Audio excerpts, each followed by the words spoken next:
krisis energi, krisis pangan, krisis keuangan sudah mulai melanda beberapa negara.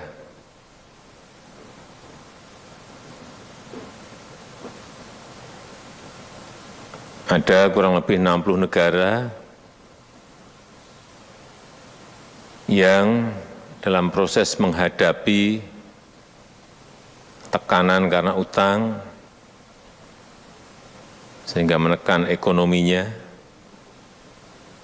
tidak ada devisa,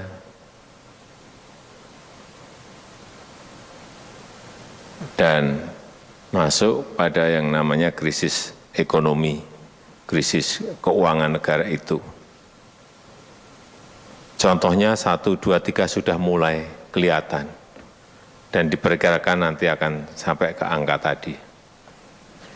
Inilah yang harus betul-betul kita antisipasi. Jangan sampai sekali lagi ada yang merasa kita sekarang ini masih pada keadaan normal.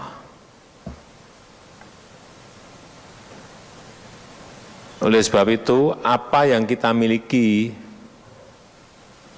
ada windfall dari komoditas kita, yaitu agar sebagian juga ditabung untuk nambah kekuatan.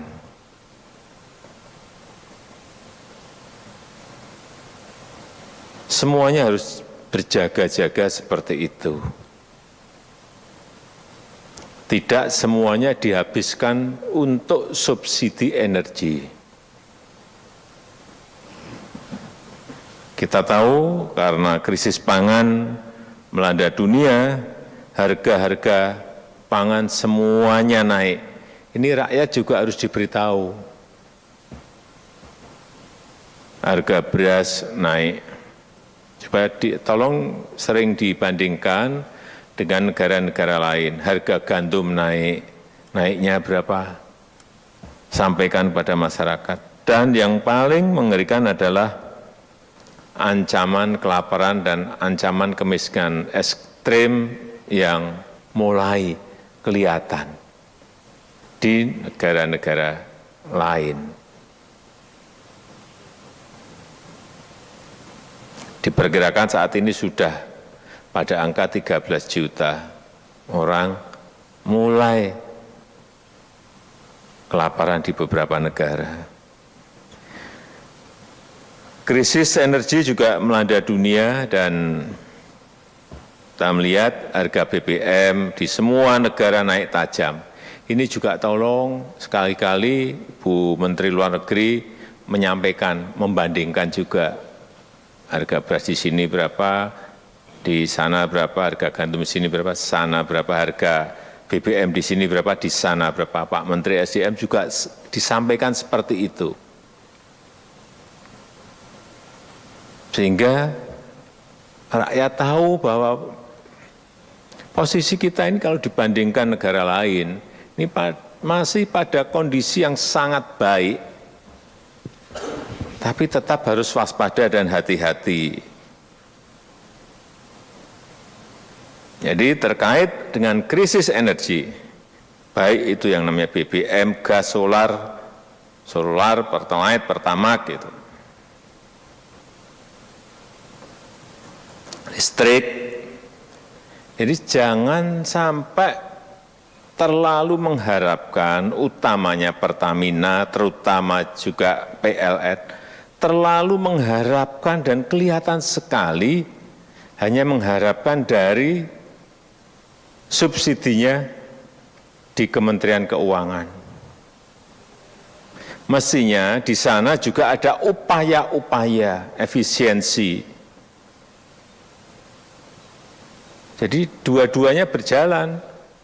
Nah, kalau hanya berharap terus pada subsidi dari Menteri Keuangan tanpa ada usaha efisiensi di PLN, di Pertamina, ini yang dilihat oleh publik kok enak banget. mana yang bisa diefisiensikan, mana yang bisa dihemat, kemudian mana kebocoran-kebocoran yang bisa dicegah, semuanya harus dilakukan, posisi-posisi seperti ini. Oh ya, saya lupa, selamat datang pada Menteri baru, Pak Zulkifli, Menteri Perdagangan, Pak Hadi Cahyanto, Menteri ATR BPN. Maaf lupa. Lihat baru ingat.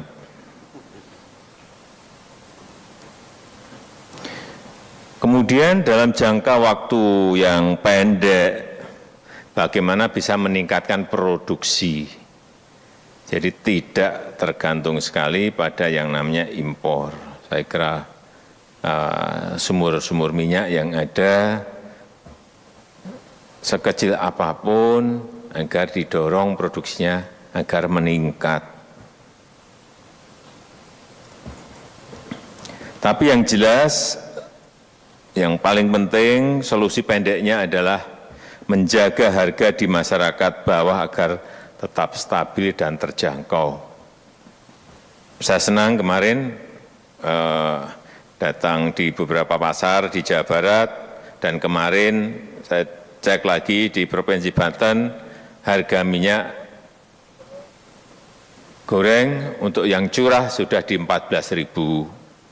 Tetapi apakah hanya di 2 provinsi ini? Kita kan enggak, kita harapkan di semua provinsi harganya sudah berada pada angka itu.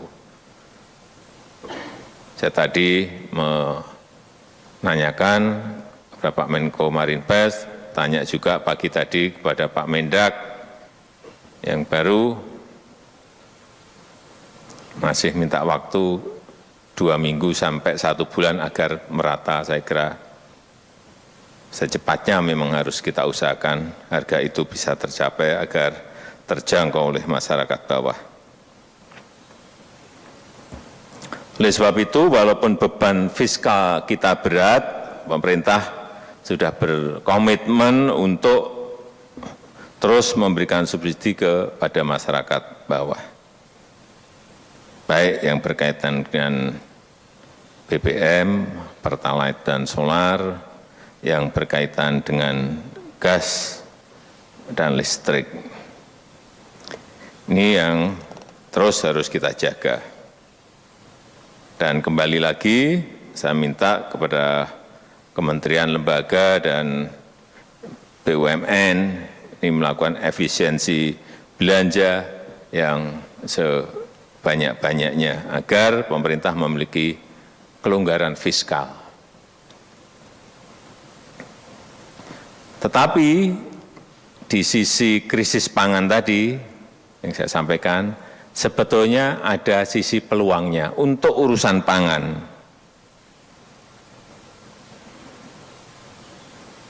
Yang bisa kita kejar dalam waktu yang pendek.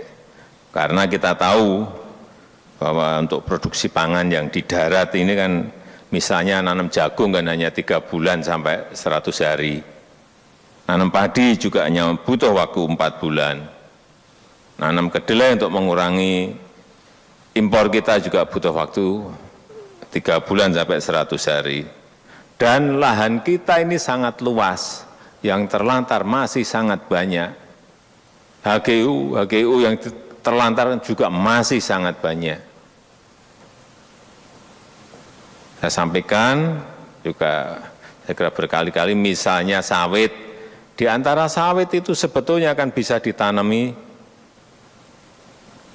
yang kalau masih pendek bisa tanami jagung, atau yang sudah gede bisa ditanami porang, atau mungkin yang lain, sorghum atau yang lain-lain. Saya kira ini kalau dalam negeri sudah penuh stoknya, ya gampang sekali sekarang ini yang namanya memasarkan bahan pangan itu, gampang sekali, mudah sekali.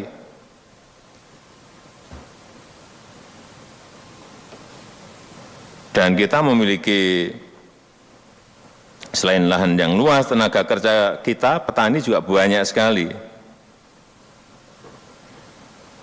Termasuk yang di laut juga sama. Ini potensi sangat besar sekali. Bayangkan kalau kita bisa memproduksi pangan dalam jangka yang pendek, kita kerahkan semuanya, bukan hanya berdikari di bidang pangan, bukan hanya mandiri di bidang pangan, tapi kita sekali lagi memiliki potensi untuk ekspor. Dan permintaan itu sudah masuk banyak sekali. Beras, ada yang minta 100.000 per bulan, ada yang minta 1 ton 2,5 juta untuk tahun ini, ton, 2,5 juta ton beras. Saya kira ini akan meningkatkan cadangan devisa kita. Oleh sebab itu, saya minta agar kita fokus yang pertama, peningkatan produksi besar-besaran. Baik itu dari petani, baik itu dari korporasi, baik itu dari BUMN. Semuanya harus dilihat betul, jangan kita terjebak sekali lagi pada rutinitas harian. Yang sering kita ini kejebak di situ, sehingga strategi besarnya hilang, hal-hal yang besar yang harus kita lakukan malah hilang. Dan jenis komoditi yang ditanam sesuai dengan karakter daerah. Kemarin saya melihat dengan Pak Kepala KSP melihat sorghum di NTT misalnya. Ditanam jagung nggak hidup.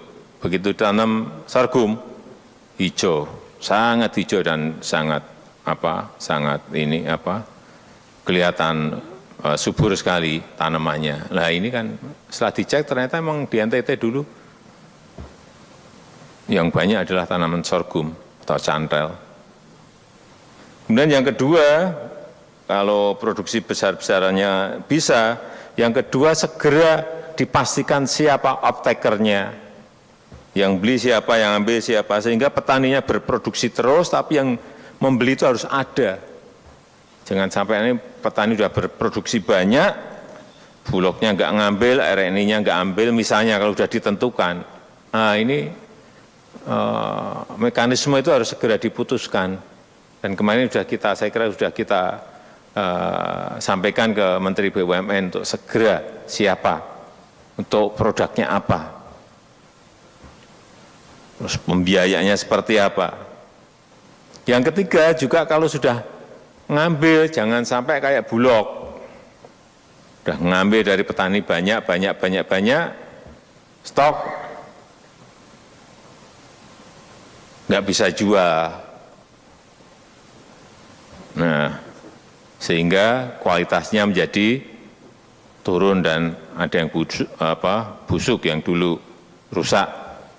Ini juga jangan, artinya semuanya harus ada grand plan-nya. Rencana besarnya seperti apa kan sudah kita sampaikan. Nah, dalam pelaksanaannya juga harus ada. Inilah yang memerlukan sebuah orkestrasi yang baik antara kementerian lembaga, BUMN, swasta, dengan daerah, semuanya. Karena kalau kita lihat, ini contoh, ini anggaran pemerintah untuk ketahanan pangan itu gede banget. 2018 ini totalnya 86 triliun. Tahun 2022 ini 92,3 triliun. Gede banget loh ini. Hasilnya apa setiap tahun? Konkret apa? Harus jelas. Kalau enggak, 92 triliun kita pakai aja, kita belikan beras untuk stok aja.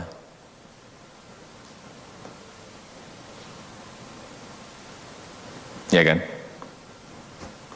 Berikan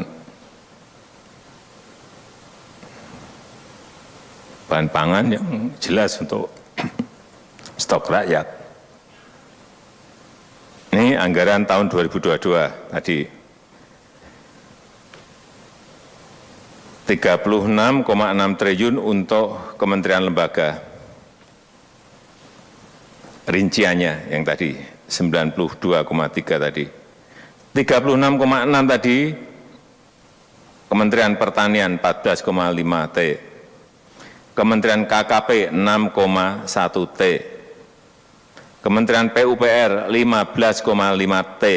Kementerian dan KL lainnya 0,6 triliun. Nah ini sekarang saya minta di Kementerian PU, Menteri PU ini kalau berkaitan dengan urusan pangan, ini mungkin mulai masuk, tidak bendungan besarnya kan sudah dalam proses semuanya 61, seingat saya 61 bendungan, sudah selesai 29 bendungan, tahun ini tambah lagi 9 bendungan rampung. Ini mungkin mulai masuk ke hal-hal kecil yang langsung bisa masuk ke rakyat, Pak Menteri. Embung yang langsung bisa dimanfaatkan, yang mungkin memang tidak mencakup luasan yang gede, tapi harus yang banyak. Kemudian irigasi-irigasi yang langsung masuk ke seperti yang kita lihat di NTT kemarin itu konkret-konkret dan langsung berproduksi. Kita nggak ada waktu untuk ini kesempatan kita untuk memanfaatkan peluang karena krisis pangan dunia.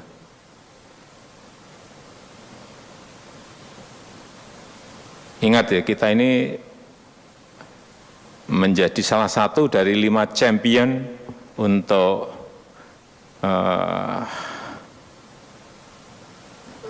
global respon untuk pangan, energi, dan keuangan. Jadi kalau kita bisa ekspor itu membantu negara lain, tapi yang bayar. Jadi mungkin menurut saya, sekali lagi, saluran-saluran seperti saluran air seperti yang di Belu NTT itu konkret itu menurut saya. Kemudian embung-embung konkret, bendungan-bendungan kecil mungkin lebih konkret itu untuk sungai-sungai kecil yang ada di semua kabupaten. Kemudian masuk ke 33,8 triliun, tadi 36,6, kemudian yang kedua 33,8 triliun. Ini untuk subsidi pupuk 25,3 T. Ini tolong dicek betul. Belanja cadangan beras 3 T, belanja cadangan stabilitas harga pangan 2,6 T, belanja cadangan subsidi pupuk 2,9 T. Ini gede-gede sekali. Ini harus jelas larinya kemana, manfaatnya apa. Sekali lagi, kita dalam posisi suasana dunia yang sedang tidak pasti dan tidak baik. Lalu sisanya 21,9 triliun itu ditransfer ke daerah dalam bentuk DAK. Nah ini juga tolong dilihat betul, ini Bu Menteri Keuangan dan mungkin kementerian yang terkait, DAK fisik 8,1 triliun, DAK non fisik 0,2 triliun, dan dana desa 13,6 triliun. Ini harus betul-betul netes hasilnya, harus netes betul, harus menetas manfaat. Saya rasa itu yang bisa saya sampaikan dalam pengantar kali ini. Dan terakhir, saya lupa tadi mengenai penyakit kuku dan mulut, betul-betul harus ditangani dengan baik. Seperti kita menangani COVID kemarin, saya kira cara itu bisa dilakukan untuk penyakit mulut dan kuku. Sudah ada contohnya dan cara-caranya saya kira silakan segera dilaksanakan di lapangan. Terima kasih.